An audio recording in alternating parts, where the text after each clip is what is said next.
Hey friends, welcome to my kitchen. It's me, Shauna, and I'm going to be making with you today some carrot ginger soup. Yeah, carrot ginger soup. Sounds super yummy, and it has like spiced yogurt in it with honey. Alright, here's what you're going to need. You are going to need some carrots. I'm just totally guessing how many carrots we're going to need because all it says to do in the recipe, it says we need 4 cups or 1 liter of carrots peeled and cut into chunks. So we're going to see if 2 large carrots is actually enough. So if not, we'll add more. We need some fresh ginger. We're going to talk about that.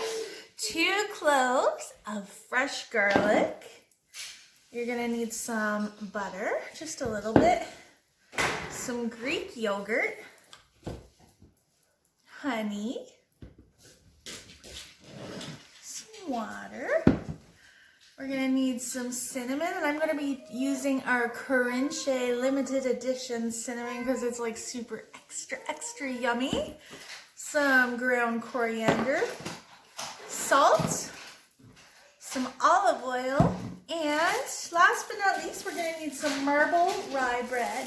All right, first thing we're gonna do is to make our spiced yogurt, which is gonna be super yummy. And I'm pretty sure it would be yummy even if we weren't having it with soup, because man, it's got all the right ingredients. So what we're gonna need to do is take our measuring cup, and we're just going to find the 1/2 cup mark, and we're gonna load that up with our Greek yogurt.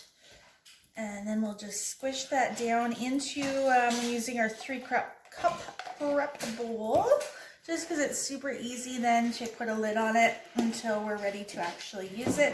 So this is one of those things where it's super easy to prep in advance when you have some time for those moments when you don't have some time.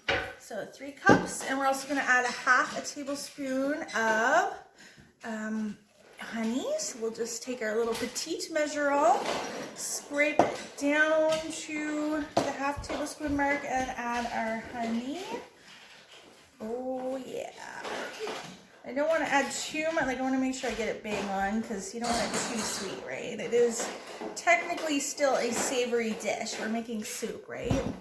So we'll add that in and give it a stir. We'll also need to add our cinnamon. So we're looking for 1/8 of a teaspoon of ground cinnamon. And we'll just give that a stir. I wish you could smell this. Hey, shout out to my hosts. This month, right at this time, we have Nikki. Hi, Nikki. And Carmen. Hey, Carmen. Tasting test. Oh my God. So good. I think I just might have to make that on a regular basis. So I'm going to take my 3.5 cups of water, and I'm actually just going to go ahead and add that to the Deluxe cooking blender, just so that I can have use of my 4-cup measuring cup. And I'm going to start by prepping 1 carrot at a time just to see how it goes. Okay, once our carrot is peeled, we'll just take off the end and take off the other end. Usually they're like the ugly pieces, so we'll just discard of those. Then we're just going to chop up these carrots. All right, we're going to cut it into 1-inch chunks, which I'd say are about yay-ish big, and we'll add it to our 4-cup measuring cup. So 3 it is, 3 large carrots. I'm also going to show you how to take care of this piece of ginger. So ginger is very intimidating looking. You see these big branches in the grocery store. So pick one, pick a good size one. Don't be stingy. They are just cost a few cents, and we're just going to take off a chunk, and we're going to grab our peeler. So where we use this peeler to peel our carrots, we're going to use this peeler called the serrated peeler to peel our ginger.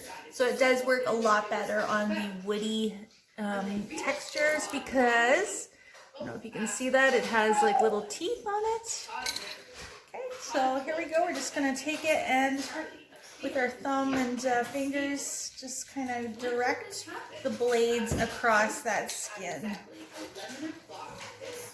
Okay. Once we have our ginger completely peeled, we're going to take our lemon zester and a prep bowl, and we're just going to start grating it. It smells so good. So once you think you have about enough ginger, about a teaspoon, you can totally, you know, check it out by grabbing your teaspoon and just seeing if it does look like enough, because ginger is very spicy, so you want to make sure not to overdo it. For the garlic, I just want to make sure that you're peeling it, and then we're going to cut off that little woody chunk, just because we don't need that in our soup. So just take it right off, just like that, just a teeny little piece. Carrots, I'm just going to go ahead and add my salt to my measuring cup. We want 1.5 teaspoons of salt, and I am using kosher salt. And half a teaspoon of ground coriander. Okay, and then we're just going to take that all over to our cooking blender. We're just going to carefully add that in. We'll close the lid, select soup, and hit play. It's going to bring it to 212 degrees. So what's happening here is this is going to raise the temperature of all the ingredients inside, and it's going to blend and cook. Blend and cook. It's going to alternate until it reaches the 212 degrees. Check it out. Our soup is pretty much cooked. It has reached 210 degrees, and it's going to do a countdown now. When the soup has finished cooking, you're going to add in 1 tablespoon of butter and click pulse. Serve with yogurt and your homemade croutons. Enjoy!